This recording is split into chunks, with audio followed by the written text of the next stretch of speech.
আপনাদের সিনায় যদি এত ক্ষমতা থাকে, কালকে সকালে পার্লামেন্টে বলে দেন যেই যে অধ্যাদেশ পাশ হয়েছে পাস, বাকিটা বাতিল, কিছুটা অ্যাকসেপ্ট করলাম, সংসদ চলমান থাকুক। আলোচনায় যাচ্ছেন কেন?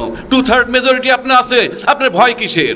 এর কারণ আপনার টোটালটা অবৈধভাবে করতেছেন, আপনারা প্রত্যেকে এসির ভিতরে ঘামতেছেন। এই সরকারকে সংসদে ঢোকার জন্যে যেই চাবি, সেই চাবি হইল এই জুলাই সনদ বাস্তবায়ন আইন।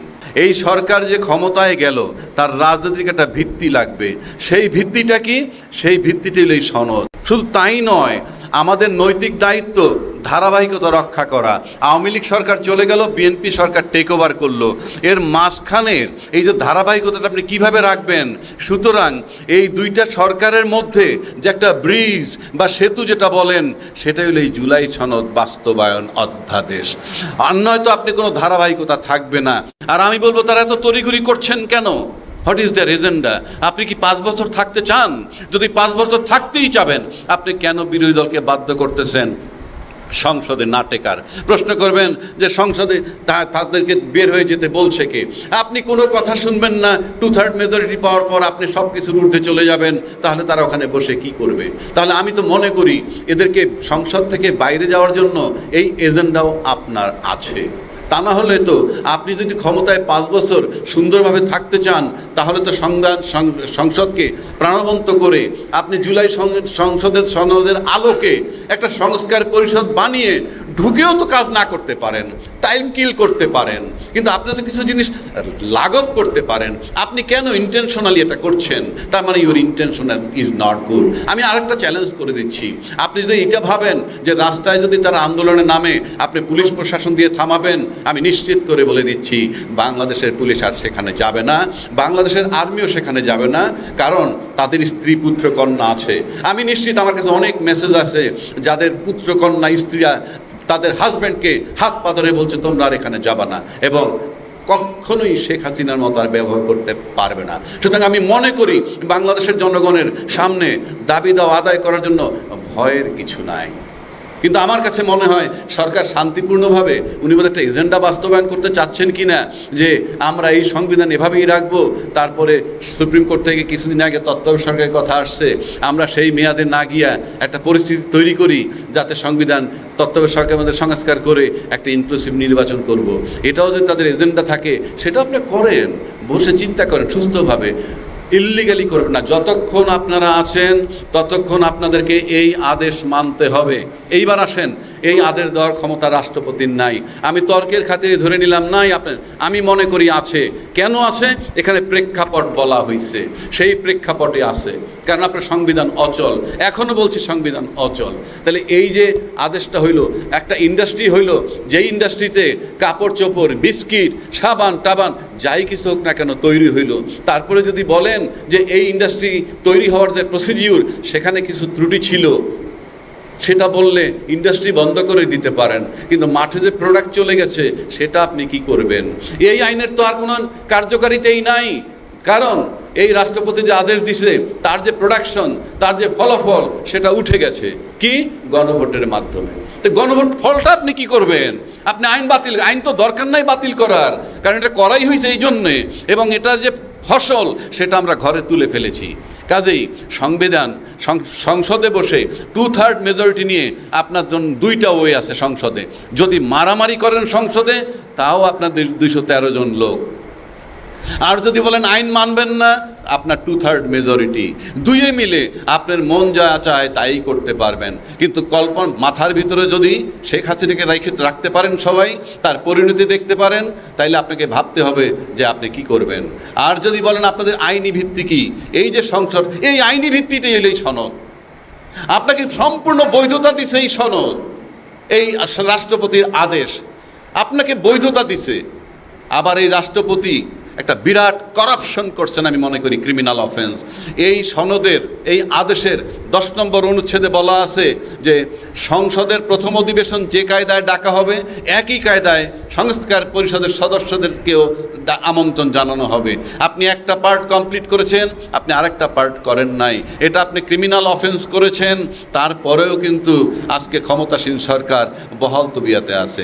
আবার এই ক্ষমতাসীন সরকার বারবার বলে রাষ্ট্রপতির কাছে তারা ওত নিয়েছে, রাষ্ট্রপতির কাছে তারা ওত নিয়েছে, তারা কিন্তু সংবিধানের সরকার হিসেবে নেয় নাই, অন্তর্বর্তীকালীন সরকার হিসাবে নিয়েছে। তা রাষ্ট্রপতির কাছে ওত নিয়েছে, সেখানে তো আপনারাই ঠেলে দিয়েছেন।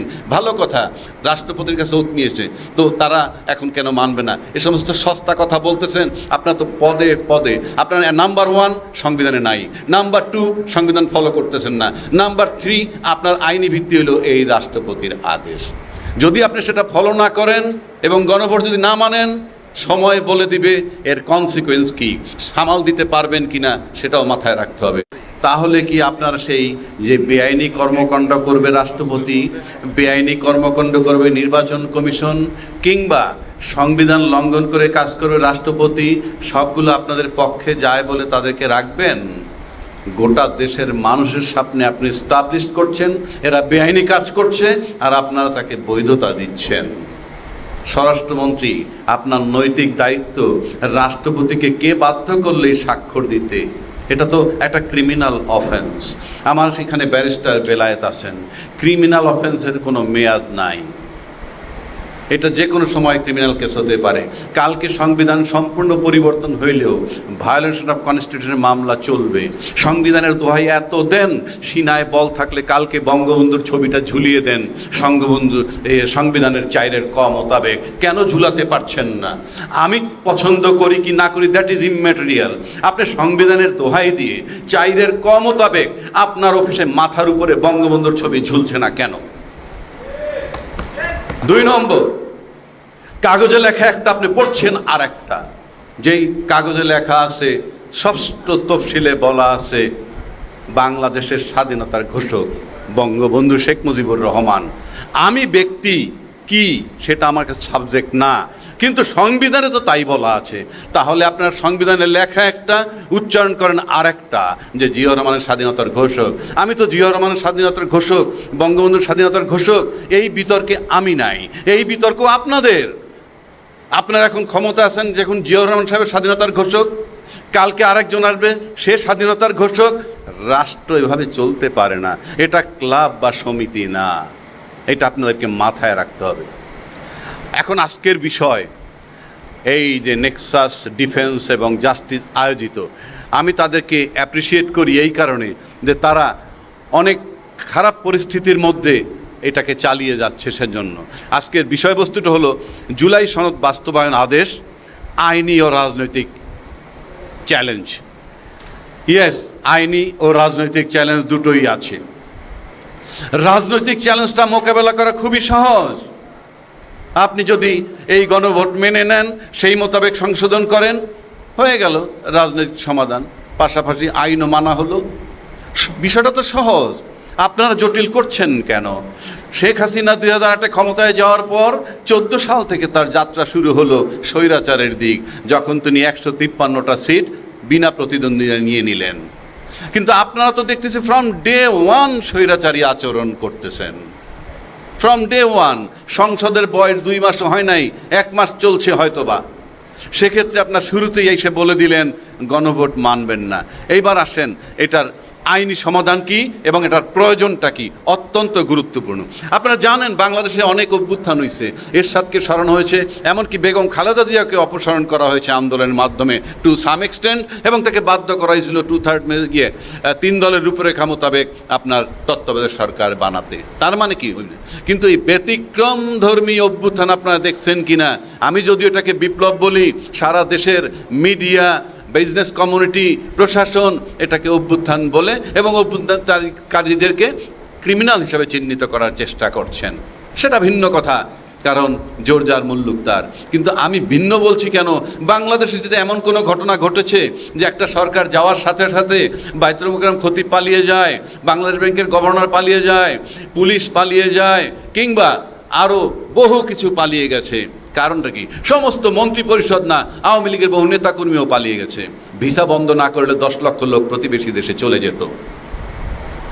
তো এখন প্রশ্ন হচ্ছে, সেই জায়গাটায় আপনি এরকম কোনো ঘটনা যখন ঘটে নাই, তখন কিন্তু এই সংবিধানে যেহেতু পলায় গেলে কি হবে বলা নাই, সাথে সাথে সংবিধান লক করা হয়ে গেছে। কিভাবে লক করা হয়? যেমন ধরেন, আপনি একটা গাড়ি যদি বন্ধ করে বাইরে চলে যান হাতে চাবি নিয়ে, ওই গাড়িটা কিন্তু লক। বাসা যদি তালা মেরে চলে যান, বাসাটা কিন্তু লক। সেটাকে ঢুকতে হলে দুটো পথ, এক চাবি পেতে হবে গাড়ির অথবা ঘরের তালার, নতুবা দরজা ভেঙে গাড়ির দরজা ভেঙে ঢুকতে হবে, এছাড়া কোনো পথ নাই। তো আমি মনে করি এই সরকারকে সংসদে ঢোকার জন্যে যেই চাবি, সেই চাবি হইল এই জুলাই সনদ বাস্তবায়ন আইন। কেন বলছি? আপনি ভালো করে লক্ষ্য করে দেখবেন যে এই জুলাই সনদে বলা হয়েছে, এই জুলাই সনদটা শুধু যে রাজনৈতিক বেসিস যদি দিতে চান একটা সরকারকে, এই সরকার যে ক্ষমতায় গেল তার রাজনৈতিক একটা ভিত্তি লাগবে। সেই ভিত্তিটা কি? সেই ভিত্তিটি হলো এই সনদ। শুধু তাই নয়, আমাদের নৈতিক দায়িত্ব ধারাবাহিকতা রক্ষা করা। আওয়ামী লীগ সরকার চলে গেল, বিএনপি সরকার টেক ওভার করলো, এর মাঝখানে এই যে ধারাবাহিকতাটা আপনি কিভাবে রাখবেন?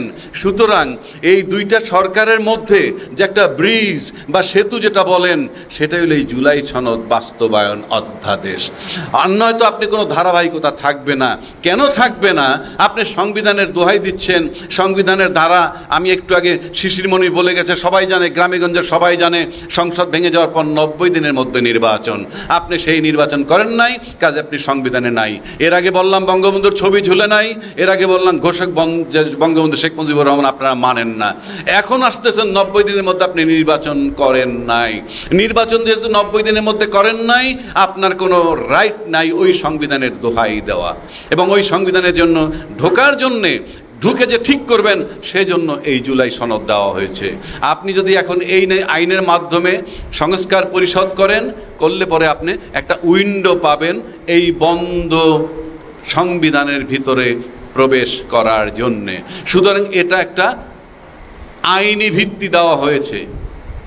দ্বিতীয় কথা হচ্ছে, আপনারা যখন বলতেছেন কিচ্ছু পারে না, সব বেআইনি, আপনাদের সিনায় যদি এত ক্ষমতা থাকে, কালকে সকালে পার্লামেন্টে বলে দেন যেই যে অধ্যাদেশ পাশ হয়েছে পাস, বাকিটা বাতিল, কিছুটা অ্যাকসেপ্ট করলাম, সংসদ চলমান থাকুক। আলোচনায় যাচ্ছেন কেন? 2/3 মেজরিটি আপনার আছে, আপনার ভয় কিসের?